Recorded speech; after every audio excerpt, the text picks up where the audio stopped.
남편? 사랑은 무슨, 남편은 노후 대비로 데리고 사는 거지. 앞으로 20년은 더 굴러야지. 돈 못 벌면 나이 들고 할 줄 아는 거 없는 남자 뭐하러 데리고 사니? 이럴 줄 알았으면 병섭이한테 시집 갈 걸 그랬다. 그러면 나도 사모님 소리 들으면서 돈 걱정 없이 살았을 텐데. 남편이 대수니? 노후 대비 못할 것 같으면 지금이라도 갈라서야지 뭐. 이 나이에 뭐가 아쉬워. 병섭이 전화번호 좀 누가 알려줘라. 오늘 이야기 속 주인공은 62세 김동원 씨입니다. 그리고 그의 아내에 관한 이야기이죠. 김 씨는 가장 가까운 사람에게 배신을 당한 기분이었습니다. 아니, 이건 배신이라고 할 수 있었습니다. 부부지간에 꼭 바람을 피우고 몰래 재산을 탕진하고 폭력을 써야만 배신이 아니었습니다. 김 씨는 아내의 말 한마디 한마디에 마치 그러한 일을 당한 것처럼 상처를 입어야 했습니다. 노후 대비. 아내는 자신을 그렇게 표현했습니다. 좋게 들을 수도 있는 말이었지만 물론 그게 아니었습니다. 나이 들어 자신을 든든한 버팀목이나 동반자가 아니라 정말 도구로서의 노후 대비용이라고 생각했습니다. 그건 아내의 태도만 봐도 알 수 있었는데 결정적인 사건이 있었죠. 김 씨는 아직도 그 비참한 때를 잊지 못했습니다. 가장 가까운 사람에게 느낀 절망감은 쉽게 사라지지 않았습니다. 그래서 김 씨는 아내가 자신을 대했던 것처럼 그렇게 똑같이 되돌려주기로 했습니다. 파국을 맞게 되더라도 말이죠. 김 씨는 딸이 둘 있었습니다. 딸들도 벌써 나이가 들어 독립해 회사에 다니고 있었고 집엔 김 씨와 아내 둘뿐이었습니다. 김 씨와 아내는 고등학교 동창이었습니다. 졸업 후 연락을 안 하고 지내다가 우연히 만나 1년간 연애 끝에 결혼을 하게 되었습니다. 아내는 딸들이 초등학교에 들어가면서 일을 그만두었고 그때부터 쭉 집에 있었습니다. 그래서 딸 둘 모두 예쁘게 키워냈고 결과적으론 대학도 괜찮은 곳에 들어가서 취업도 했죠. 그때까지 뒷바라지를 했으니 김 씨는 늘 아내에게 고마운 마음을 가지고 살았습니다. 아내와의 사이는 나쁘지 않은 편이었습니다. 여느 가정과 똑같았습니다. 그리고 김 씨는 아내의 말을 잘 듣는 편이었죠. 그래서 집에서 큰 소리 날 일은 별로 없었습니다. 다툴 일도 많지가 않았습니다. 그런데 김 씨가 퇴직하기 2, 3년 전쯤부터는 그런 평화에 조금씩 다른 기류가 생기게 되었습니다. 퇴직하면 뭐 할 거야? 글쎄, 아직 잘 모르겠는데 남들은 벌써부터 계획 세운다던데? 퇴직하면 당장 뭐 할 건데? 일단 퇴직하면 여행을 좀 다녀보고 싶은데 여행? 그냥 일하면서 못 다녀본 데도 다니고 그러면 좋잖아. 당신은 왜 이렇게 태평해? 미래 걱정도 안 돼? 퇴직하고 나서도 한 달에 최소한 3, 400은 있어야 생활이 될 텐데. 남들 원룸 건물이라도 하나 사둘 때 우린 뭘 한 건지 모르겠네. 퇴직금도 있고 하니까 뭐라도 구상해서 하면 되지. 하지만 아내의 표정은 펴질 줄 몰랐습니다. 아내는 점점 날카로워져 갔습니다. 퇴직이라는 단어에 예민했고 돈 걱정을 자주 하게 되었습니다. 하지만 김 씨가 보았을 때 김 씨의 가정은 평범했습니다. 물론 큰 부자도 아니었지만 정년까지 일을 했으니 모아둔 재산이 없다고 할 수는 없었습니다. 하지만 아내는 60에 퇴직해서 90살까지 살면 그 돈 가지고는 택도 없다고 했죠. 물론 김 씨도 동의하는 바였습니다. 60살에 일을 그만두고 평생 쉴 수 있는 사람이 과연 대한민국에 몇이나 될까요? 그래서 김 씨도 퇴직한 뒤에도 일을 할 생각이었습니다. 아내가 걱정하지 않아도 말이죠. 그런데도 아내는 늘 불만이었습니다. 당신은 남들 다 주식할 때 뭐 한 거야? 그런 거라도 해서 재산을 불려놨어야지. 남자가 배포가 없어서 말이야. 그러니까 나이 들어도 고만고만하게 사는 거잖아. 전기세 걱정하면서 상철이 주식으로 돈 많이 벌었다고 하지 않았어? 동창의 이름을 거론하며 푸념하는 아내. 상철이 지금 얼마나 힘든데 그래. 주식으로 빚까지 생겨서 집도 판 거 못 들었어? 그러자 아내가 할 말이 없었는지 인상만 쓰고 말았지만 김 씨도 씁쓸했습니다. 노후 걱정을 해야 하는 게 전부 김 씨가 돈을 덜 번 타신 것처럼 말하는데 어느 남자가 기분이 좋을까요? 그리고 그건 당연하게도 김 씨의 퇴직 후까지 이어졌습니다. 퇴직 직후 김 씨는 계획했던 여행을 하려고 마음먹었습니다. 마음 같아서는 해외여행을 한번 다녀오고 싶었지만 국내 여행도 나쁘지 않겠다 싶었습니다. 아내가 여행을 안 좋아하기에 아내와 함께 가려면 국내가 나았습니다. 여보, 퇴직 기념으로 우리 제주도 다녀올까? 아니면 울릉도나. 날씨도 좋은데. 밥을 먹다 말고 아내에게 이야기하자 아내의 젓가락질이 멈췄습니다.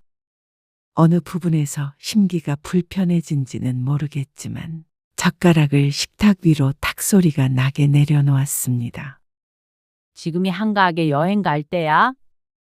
김 씨는 당황스러웠습니다. 퇴직한 지 며칠 되지 않았는데 그러면 도대체 언제 여행을 해야 한다는 말인지 몰랐죠. 그러자 아내가 한숨을 쉬며 말했습니다. 취직 안 해? 노후 준비 안 하냐고. 신경질적인 어투에 김 씨는 다소 놀랐습니다. 말만 들어보면 김 씨가 퇴직하고 1, 2년은 쉰 것 같았으니 말이죠. 할 거야. 근데 좀 쉬다가 하려고 그러지. 쉰다고? 당신 나이가 몇인데 쉰다는 소리를 해. 하루라도 빨리 뭔가를 해야지. 나이가 몇이라는 말에 저희를 파악할 수 없었습니다.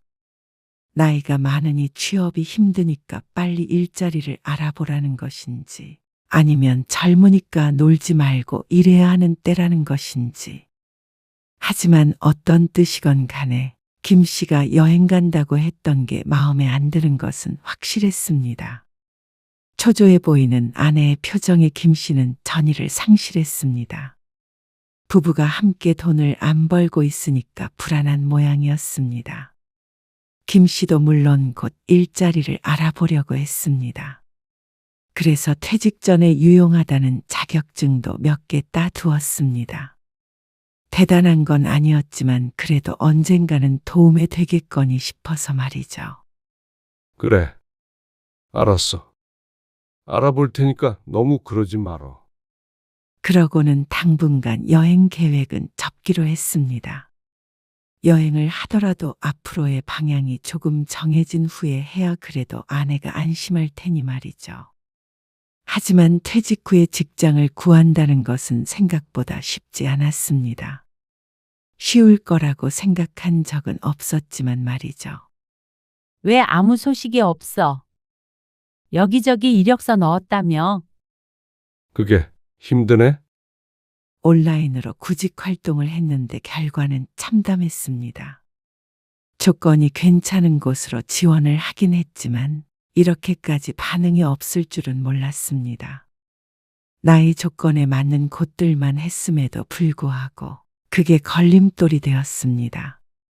그래도 자격증 몇 가지가 있으면 월급은 적어도 안정적인 직장을 다닐 수 있을 거라고 생각한 것이 착각이었습니다. 회사 밖은 혹독했습니다. 그러니까 다들 퇴직금으로 카페를 차리고 사업을 하겠죠. 퇴직 후 집안에 머무는 시간이 늘어나자 아내와의 사이는 전보다 멀어지는 듯 했습니다. 사소한 일로도 다툼이 잦아졌습니다. 아니, 아내의 불평이 늘어갔습니다. 당신, 내가 리모컨 아무 데나 두지 말라고 했잖아. 실수로 소파 사이에 리모컨이 들어갔던 모양이었습니다.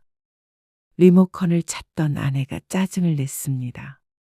틈이 있어서 종종 들어가곤 했는데 그게 이렇게까지 짜증을 낼 일인가 싶었습니다.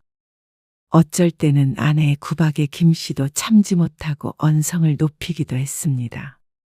하루 종일 집에 있으니까 온 방에 불은 다 켜야 되는데 그러면 전기세는 어떻게 감당해? 작은 방에 불 켜놓고 있는 건데 얼마나 든다고 그래. 전기세가. 이렇게 현실 감각이 없으니까 한숨을 쉬며 하는 소리에 김 씨도 빈정이 상할 수밖에 없었습니다. 전기세 아깝다는 말은 김 씨도 동의를 했지만 이런 게 정말 아끼려고 하는 말인지 아니면 꼬투리를 잡는 건지 몰랐습니다. 순수한 목적이었다면 하루 종일 집에 있네 마네 하는 얘기를 하질 않았겠죠. 집에서 내가 놀아. 일자리 알아보고 있잖아. 집에 틀어박혀 있는다고 구해줘? 청소할 거리 늘어나고 나도 스트레스란 말이야. 도대체 왜 이러는 거야? 내가 놀고 있는 것도 아니고 당신이 여행 가지 말라고 해서 여행도 안 갔잖아. 퇴직하고 바로 일자리 알아보고 있는 거잖아. 김 씨가 언성을 높이면 아내는 그제서야 조금 누그러진 말투로 말했습니다. 나도 하도 답답하니까 그렇지. 퇴직금이 영원한 것도 아니고 애들 결혼도 하고 그럴 텐데 말이야. 그리고 요즘 수명도 길어져서 90살까지 사는 사람 정말 많다더라. 그러면 우리는 인상의 3분의 1이나 되는 기간 동안 벌이가 없다는 얘기잖아. 당신 심정도 이해해. 그래서 노력하고 있잖아. 그러니까 조금만 기다려. 조건이 괜찮은 곳을 고르려고 하니까 늦어지는 거야. 눈을 조금 낮춰볼게. 그제서야 아내가 물러났습니다.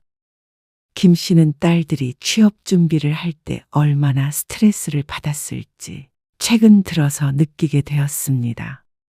김 씨는 새벽마다 잠에서 깼습니다. 퇴직 후에 1년 정도는 쉬면서 여행도 하다가 천천히 일을 구해볼 생각이었는데 아내가 재촉하니까 김 씨도 뭔가에 쫓기는 기분이 들었습니다. 그럴 때마다 벌떡 일어나서 컴퓨터를 켰습니다.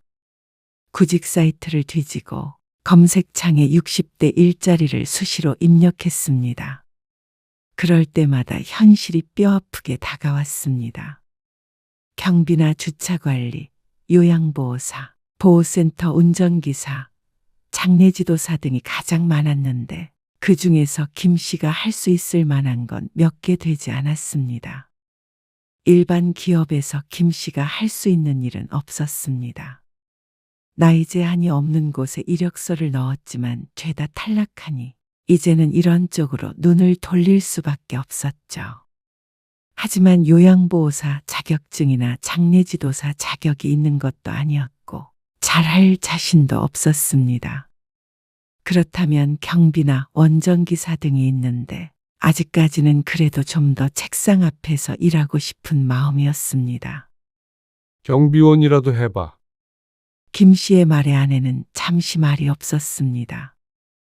그러다가 대꾸했습니다. 그러면 일단 그거라도 하다가 좋은 자리 나오면 들어가. 그게 낫지 않아? 그래서 김 씨는 아내가 하자는 대로 했습니다. 그래서 그때부터는 경비원 자리를 알아보기 시작했습니다. 그런데 몇 군데 지원을 하고 보니 김 씨는 깜짝 놀랐습니다. 채용이 전혀 되지 않았습니다.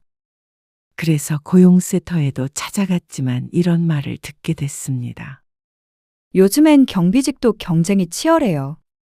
젊은 사람들도 지원을 하다 보니까요. 그러면 어떻게 해야 경비원이 될 수 있는 거죠? 자격증 같은 게 필요한가요? 그런 건 아니고요. 관련 교육을 이수하시면 좀 더 도움이 될 거예요. 직원은 팸플릿 몇 장을 건네며 형식적으로 설명했습니다.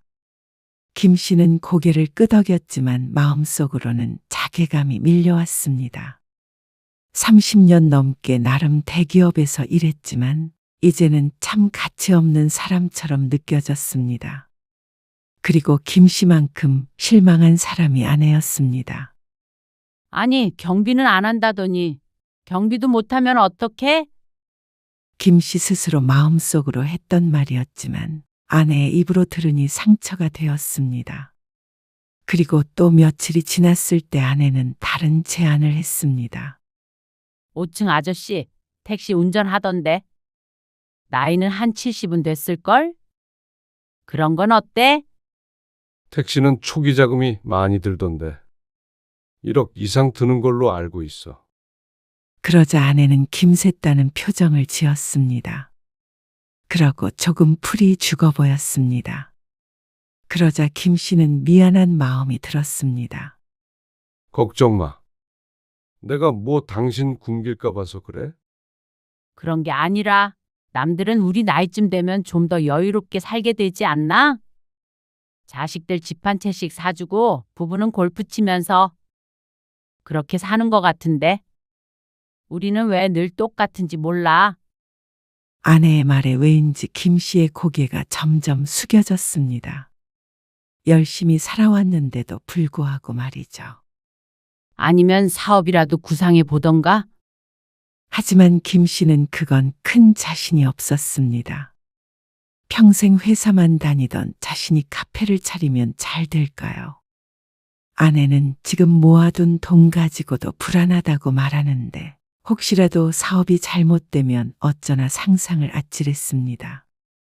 모든 사람들이 사업에 성공하는 것은 아니니 말이죠. 무엇보다 내성적인 자신이 뭘 할 수 있을지 몰랐습니다. 모든 사업이 누군가를 만나야 하는 일은 아니지만 역시나 돈을 잃을 수 있는 일을 하느니 안정적인 급여를 받을 수 있는 일을 하고 싶었죠.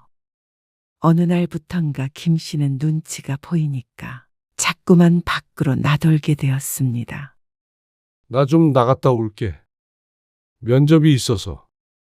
그러면 아내는 김 씨를 힐끗 쳐다보고 말았습니다. 어느 날부턴가 말수도 줄었습니다. 부부간의 대화는 많지 않았습니다. 퇴직 후에는 조금 더 편하게 살게 될 줄 알았는데 어쩐지 심적으로 더욱 더 구석으로 몰린 기분이었습니다. 김 씨는 집 밖을 나와서 PC방으로 향했습니다. 날이 쌀쌀해져 밖을 나다닐 수는 없었고 뭐라도 해보고 싶었죠. 그러던 어느 날이었습니다. 아내가 외출한 사이에 김 씨는 휴대폰을 들여다보고 있었습니다. 그러다가 어떤 이름 하나가 눈에 띄었습니다. 박재수. 한때 김 씨와 막역한 사이였던 동창인데 한 5, 6년 전부터는 거의 보질 못했습니다. 박재수가 운영하던 작은 인테리어 회사가 커지면서 무척 바쁜 나날을 보냈기 때문이었습니다. 약속을 잡았다가도 타이밍이 어긋나 몇 번 취소되다 보니 서서히 멀어졌었습니다. 그런데 1, 2년 전쯤 아내를 통해서 박재수의 소식을 듣게 되었는데 직원도 여럿을 거닐고 무척 잘 되었다고 했습니다. 김 씨와는 다르게 종종 동창회에 나가는 아내는 그런 소식에 밝았죠. 그러려니 하고 있고 있었는데 박재수의 이름을 보자 문득 아내의 말이 떠올랐습니다. 김 씨는 친구의 이름을 한참 동안 쳐다보았습니다. 손가락을 가져갔다 물렸다 하며 무언가 망설이는 듯 했죠. 그러다가 김 씨는 에라 모르겠다 하고 중얼거리며 친구에게 전화를 걸었습니다. 아마 바빠서 연락이 잘 안 되겠거니 싶었지만 예상과는 다르게 신호음이 2번 울리자 전화를 받았습니다. 어쩐 일로 전화를 다 했어? 잘 살고 있냐? 안 그래도 요즘에 네 생각났었는데. 그런데 박재수는 무척 반갑게 김 씨의 전화를 받았습니다. 망설였던 것이 무색하게 김 씨의 얼굴에도 미소가 번졌습니다. 언제 한번 봐야지. 내가 회사 일 때문에 워낙 바쁘게 지냈잖냐. 그래도 작년, 재작년부터는 좀 괜찮아졌어. 너는 왜 동창회도 안 나와? 동창회? 그런 거 별로 안 좋아하는 거 알잖아. 동창회에서 정의도 봤는데 그래? 지난해 동창회에서 김 씨의 아내를 만났다는 친구. 그래서 재수의 소식을 알고 있었구나 싶었습니다. 나도 너 생각나서 부탁할 일도 있고 그래서 연락했어. 한번 보자. 그러자 친구는 커피 한 잔 하자며 다음날 바로 자신의 회사로 올 수 있냐고 물었습니다. 그래도 주말까지 기다려야 될 거라고 생각했었는데 사장이 좋긴 좋구나 생각했죠. 그리고 다음날 김 씨는 재수의 사무실로 찾아갔습니다. 도심 한복판에 있는 상가 건물의 5층에 있었는데 드림 인테리어라는 간판이 걸려 있었습니다. 엘리베이터를 타고 올라가자 젊은 직원들이 보였죠. 김 씨는 사장실로 안내되었습니다. 재수 너 진짜 출세했네. 출세하긴. 너희들 다 잘 살 때 난 빌빌거리다가 이제 와서 좀 핀 거지. 커피 마실래? 커피가 좋지. 친구가 사장실 한켠에 있는 커피 기계로 커피를 내렸습니다. 원두 향이 진했습니다. 두 사람은 잠시 학창시절 이야기를 나눴습니다. 그리고 동창들의 근황 이야기도 들었습니다. 누가 사업을 시작했고, 누가 이혼을 했고, 누구의 자식이 결혼을 했고, 그런 이야기들 말이죠. 그렇게 한참 대화를 나누다 보니 시간이 훌쩍 지나 있었습니다. 역시나 어릴 때 친구가 좋았습니다. 그런데 계속 이런 얘기만 나누고 있을 수는 없었습니다. 친구가 보고 싶기도 했지만 사실 다른 용건이 있었죠. 김 씨는 조심스럽게 본론을 꺼냈습니다. 사실은 부탁할 게 있어서 왔어. 그래, 전화로도 그랬지. 부탁이 있다고. 뭔데 그래? 일 때문에 말이야. 내가 얼마 전에 퇴직을 했거든. 잘 놀고 있어? 친구는 짓궂게 웃으며 물었습니다. 뭐, 놀기는 일자리 구하느라 바빠. 벌써? 그래서 혹시 일손이 부족하면 나도 좀 도와줄 수 있을까 해서. 내가 염치불구하고 이렇게 왔다. 김 씨의 말에 재수는 당황한 표정을 지었습니다. 잠시 이어지는 침묵에 김 씨는 커피잔을 만지작거렸습니다. 어쩐지 귀가 뜨거운 것 같았습니다. 이 일이 생각보다 힘들거든. 사무실에서 일하는 직원들은 거의 관련 전공자들이고. 그렇다고 네가 이 나이에 현장에서 하는 일을 배울 수도 없잖아. 아, 역시 그렇지? 애둘러 거절하는 말에 김 씨는 황급히 말을 물렀습니다. 혹시나 해서 물어본 거야. 너 잘 됐다고 그러니까?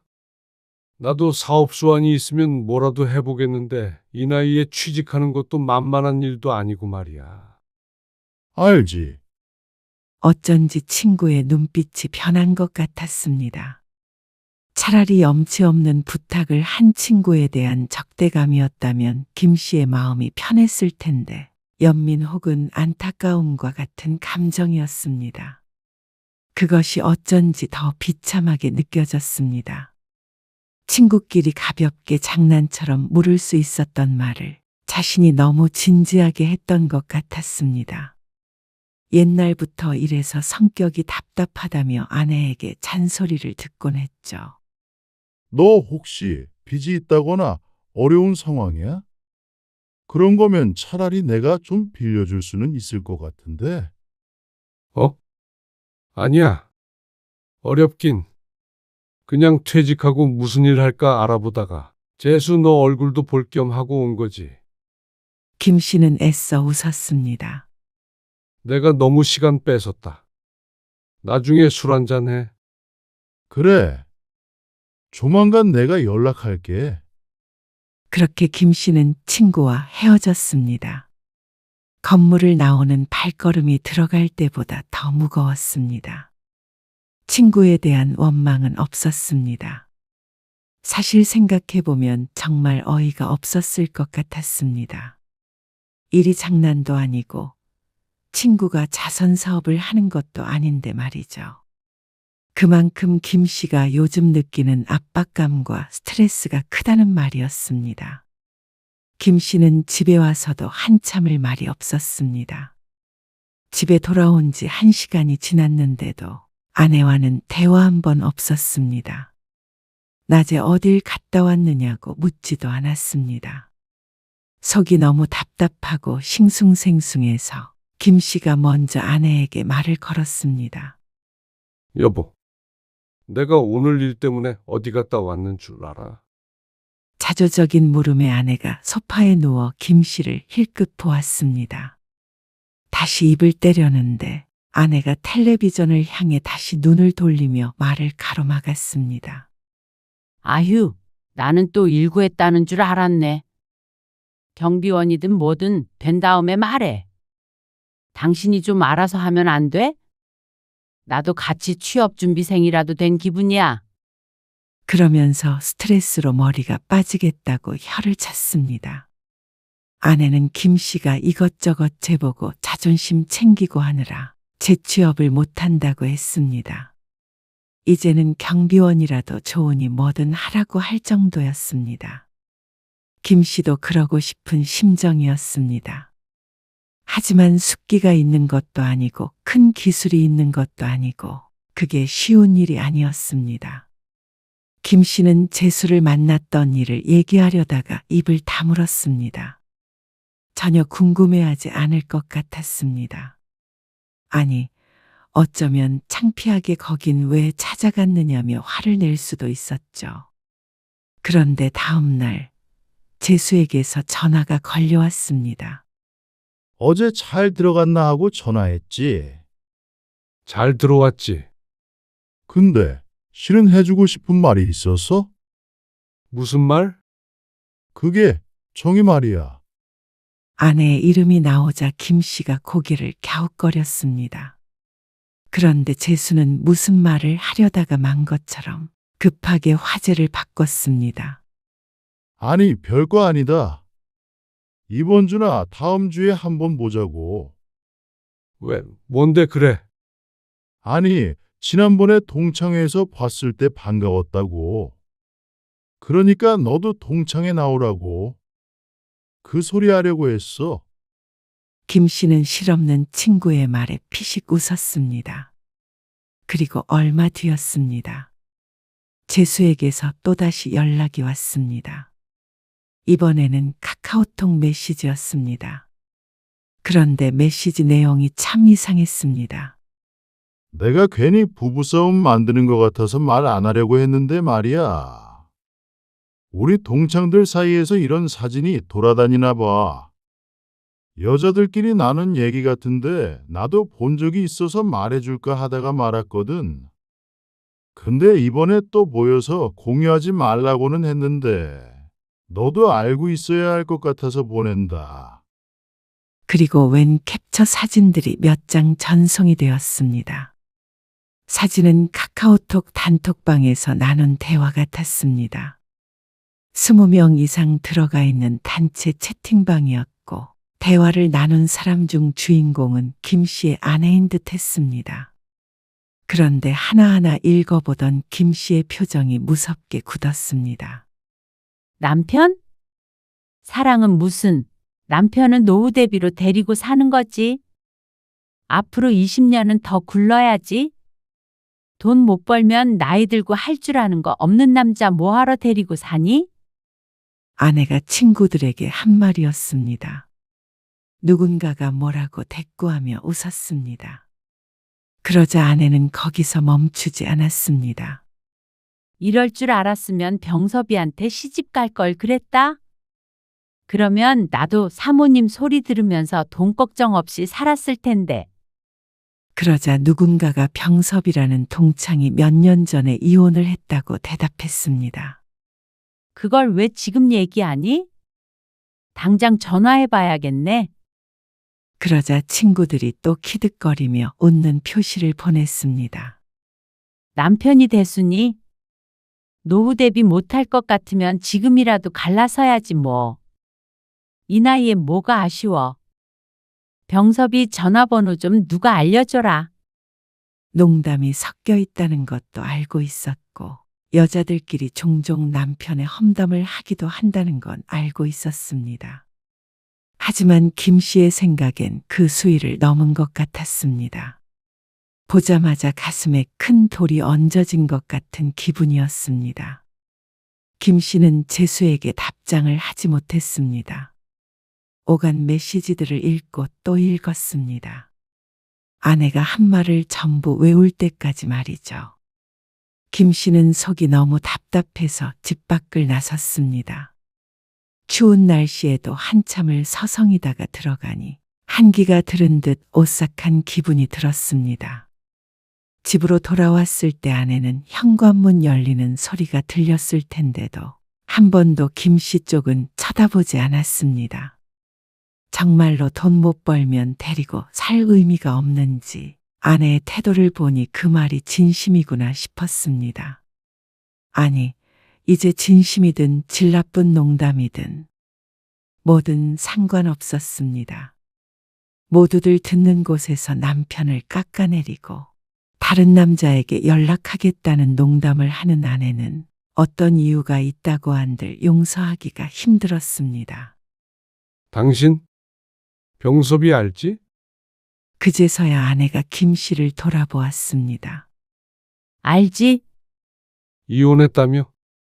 그래? 몰랐네. 대수롭지 않게 대답하지만 표정을 보니 뭔가 찜찜해 보였습니다. 설마하니 진짜로 연락은 하지 않았겠지만 대화를 나눴던 게 조금이라도 찔리긴 한 모양이었습니다. 그리고 이혼한 줄 몰랐다고 대답하는 것도 괘씸했습니다. 당신은 어떻게 된 거야? 지난번에 일자리 때문에 어디 갔다 왔다고 한 건 어떻게 됐어? 아내가 이내 화제를 돌렸습니다. 당시엔 관심도 없어 보이더니 이제 와서 그게 궁금할 리가 없었습니다. 잘 안 됐어. 그러자 아내는 혀를 차며 김 씨를 흘겼습니다.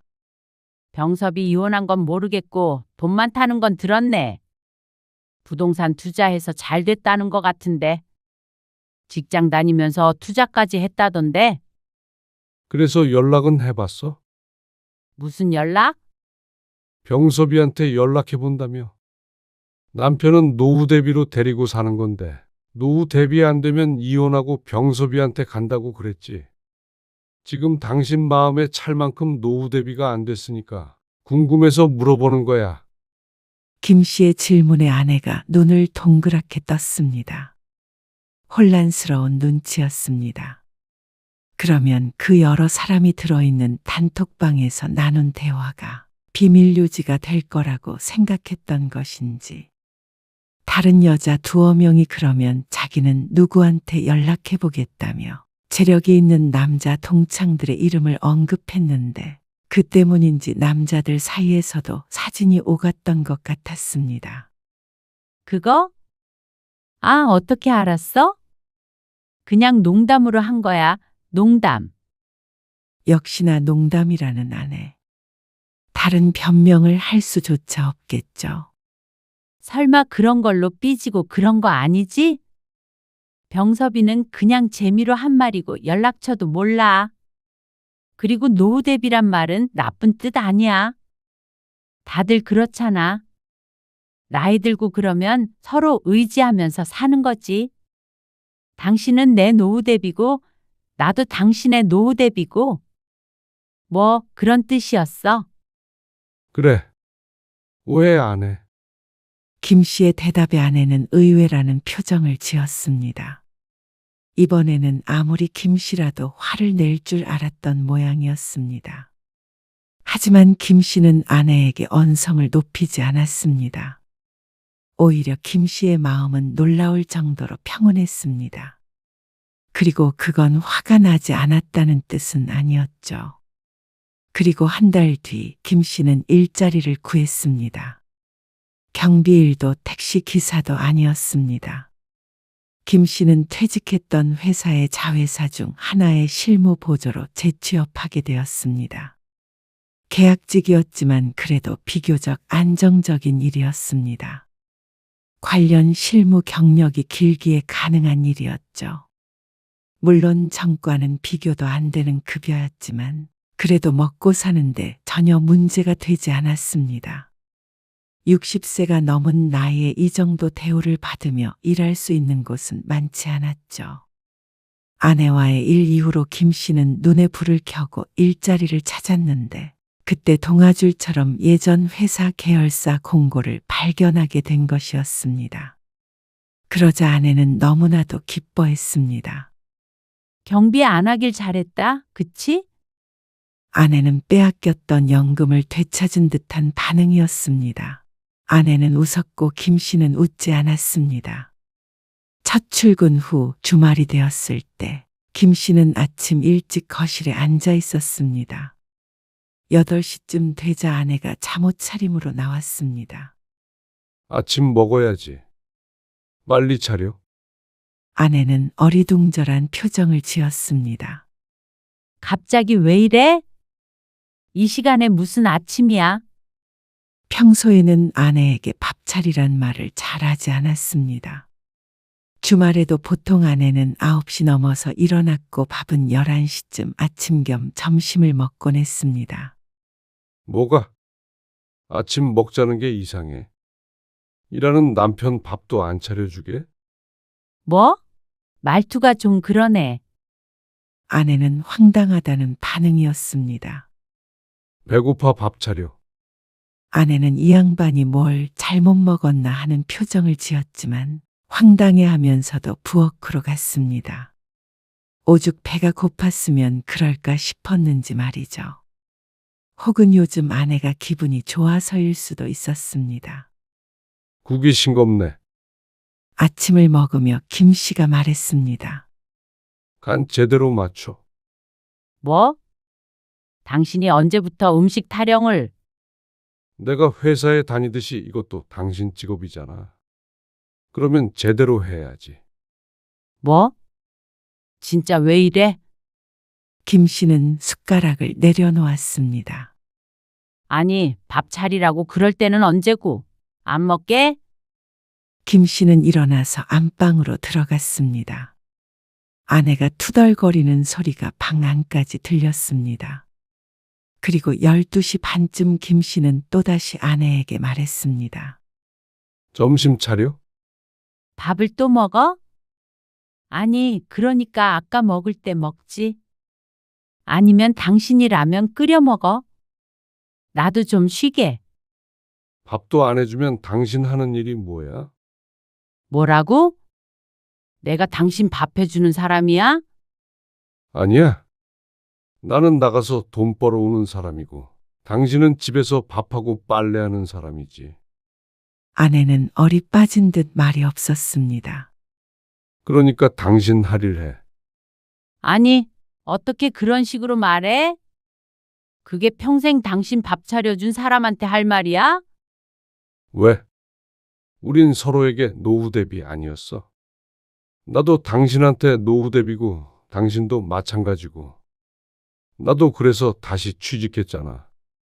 그러니까 당신도 내 노후 대비 역할을 잘 내야 할 거 아니야. 그제서야 아내는 김 씨의 심경에 어떤 변화가 있는지 눈치챘습니다. 여보, 전에 그 일 때문에 그런 거라면 아니, 밥 차려. 김 씨는 안방으로 쑥 들어가 버렸습니다. 한참 뒤에야 달그닥거리며 부엌에서 무언가를 하는 소리가 들렸습니다. 그리고 잠시 뒤 아내가 밥을 먹으라며 김 씨를 불렀는데 할 말이 참 많아 보였습니다. 둘은 식사하는 동안에 서로 한마디도 하지 않았습니다. 식기 부딪히는 소리만 들려왔습니다. 주말은 그렇게 지나갔고 평일에도 마찬가지였습니다. 김 씨는 평소엔 잘 먹지 않던 아침 식사를 차리라고 했고 아내는 또 별 수 없이 밥을 차렸습니다. 그리고 저녁에도 똑같았죠. 그렇게 서로 할 일만 의무적으로 하며 지냈습니다. 그러던 어느 날이었습니다. 요즘 남편이 이상해. 몰라? 나한테 막 이래라 저래라 하는데 그냥 비위 맞춰주고 있어. 취직도 했고 그러니까 봐준다. 아, 근데 불편하면 주말에라도 좀 외출 좀 하면 될 거 아니야? 왜 집에만 있어서 사람 숨 막히게 하는지 모르겠어? 마음 같아서는 확. 이혼? 얘도 참. 나이 먹은 남편 데리고 살아주는 여자들한테 우리나라에서 상 하나씩 줘야 해. 안 그래? 아내가 누군가와 통화하는 소리를 우연히 듣고 김 씨는 못 들은 척 뒤를 돌았습니다. 화가 나거나 서운한 감정은 없었습니다. 그게 딱 김 씨의 요즘 상태였습니다. 얼마 뒤 감기 몸살이 심해 주말에 거의 침대에 누워만 있는 날이 있었습니다. 죽 끓여서 방으로 가져다 줘. 식탁 앞에 앉지도 못해? 그래. 약도 챙겨오고. 김 씨는 종일 누워서 아내의 수발을 받았습니다. 이리 와서 나 좀 부축해. 왜? 소파로 가게. 그러니까 아내가 화를 참는 듯한 표정을 지었습니다. 그러다가 무거웠는지 소파까지 와서는 신경질을 냈습니다. 솔직히 당신 이 정도로 아픈 거 아니잖아. 그걸 당신이 어떻게 알아? 정말 유치하게 자꾸만 왜 이래? 뭐가 유치하다는 거야? 이리 와서 어깨 좀 주물러 봐. 뻐근하다. 여보, 불만이 있으면 말로 해. 김 씨가 아내를 물끄러미 쳐다보았습니다. 불만 없어. 생각해보니까 당신 말이 맞더라고. 나도 내 역할이 돈 벌어오는 거니까 그거 하고. 당신도 그런 나의 노후를 또 책임져 줄 거 아니야. 나이 들어도 내 밥 차려주고, 빨래 해주고, 청소해주고, 병수발 들어주고. 그런 게 부부 아니겠어? 사랑이 중요한 게 아니라. 뭐?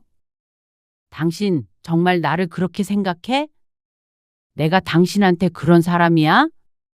아내는 꼭 충격이라도 받은 사람 같았습니다.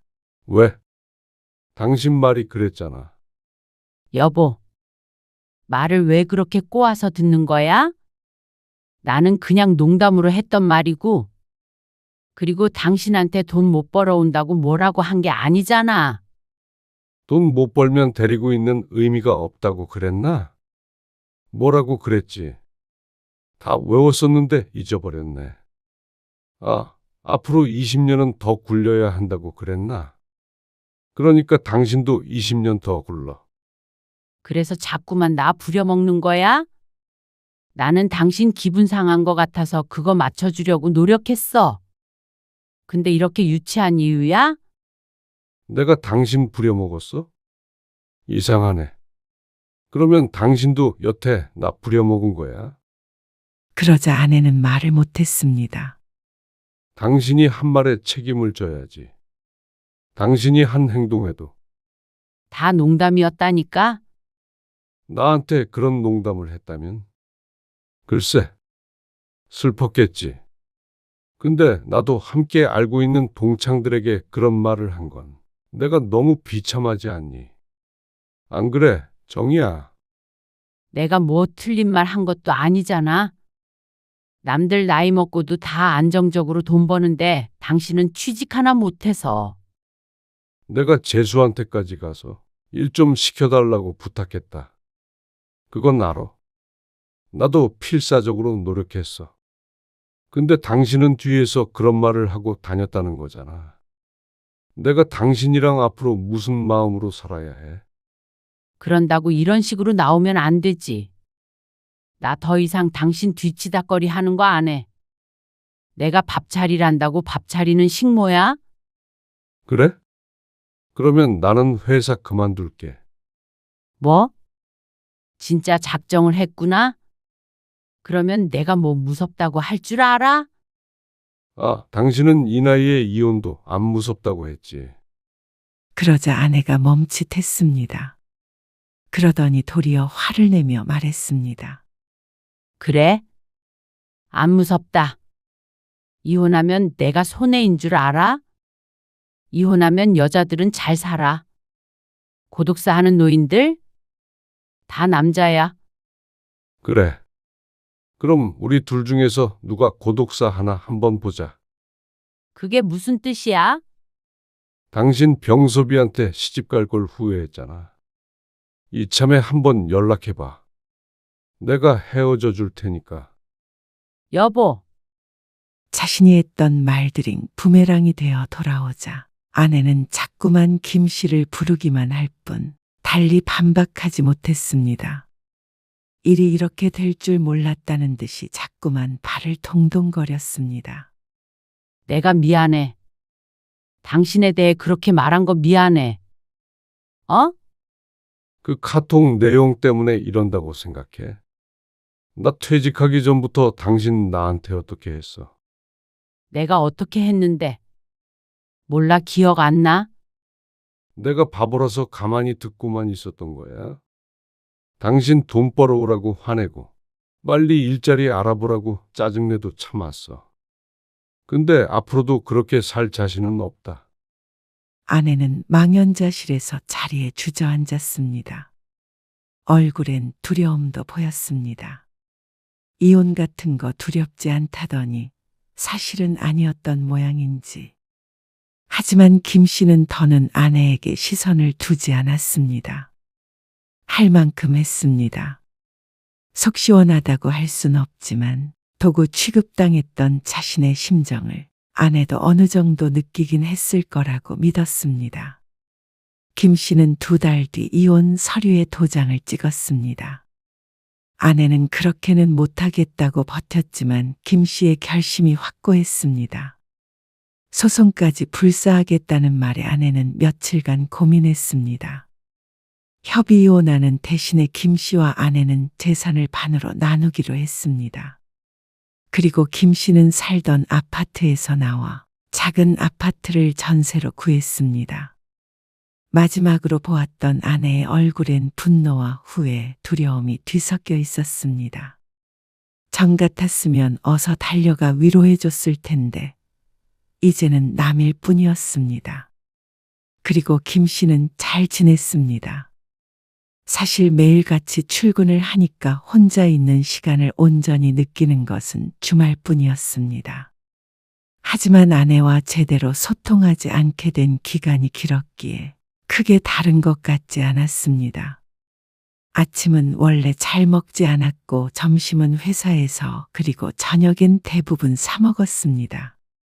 가끔씩 라면도 끓여 먹고 반찬도 사다가 차려 먹곤 했지만 그마저도 귀찮을 때가 많았습니다. 그럼에도 불구하고 김 씨는 잘 살아갔습니다. 아내가 말했던 고독사를 하게 되려면 아직 수십 년은 남은 것 같았습니다. 그리고 정확히 2달 뒤 아내가 전화를 했습니다. 설마 전화를 걸어올 줄은 몰랐기에 김 씨는 번호도 바꾸지 않은 채였습니다. 나야. 아내의 목소리는 많이 지쳐 있었습니다. 예전에 날카롭고 자신만만하던 목소리가 아니었습니다. 무슨 일이야? 그냥 안부나 물으려고. 잘 지내? 잘 지내지? 침묵이 흘렀습니다. 회사는 잘 다니고? 그렇지. 당신은? 무슨 일 한다던데? 지난주에 딸들과 통화를 하다가 들은 말이었습니다. 그런데 아내는 대답이 없었습니다. 혹시 우리 다시 잘해볼 가능성은 없는 거야? 나도 반성 많이 했어. 노후 대비 뭐 그런 얘기 했던 것도 그렇고 당신한테 그렇게 대했던 것도 그렇고. 아니, 달라질 건 없어. 이제 각자 스스로 노후 대비하며 살게 된 것뿐이야. 난 잘 지내니까 당신도 잘 지내. 김 씨는 전화를 끊었습니다. 서로 같은 처지에 같은 조건으로 이혼을 한 것이기 때문에 아내도 무슨 일이든 한다면 먹고 살 수 있을 것이었습니다. 그것이 고된 일이든 아니든 간에 말이죠. 김 씨는 그날 이후로 전화번호를 바꿨습니다. 김 씨는 혼자 먹는 저녁 식사에도 이제는 완전히 익숙해졌습니다. 가끔씩 텅 빈 식탁 맞은편 의자를 바라보면 씁쓸한 기분이 들기도 했지만 그것도 자신이 선택한 길이었죠. 30년을 함께 살았던 부부가 결국 서로를 도구로만 여기게 되었다는 사실이 김 씨에게는 이혼보다 더 아픈 상처로 남았습니다.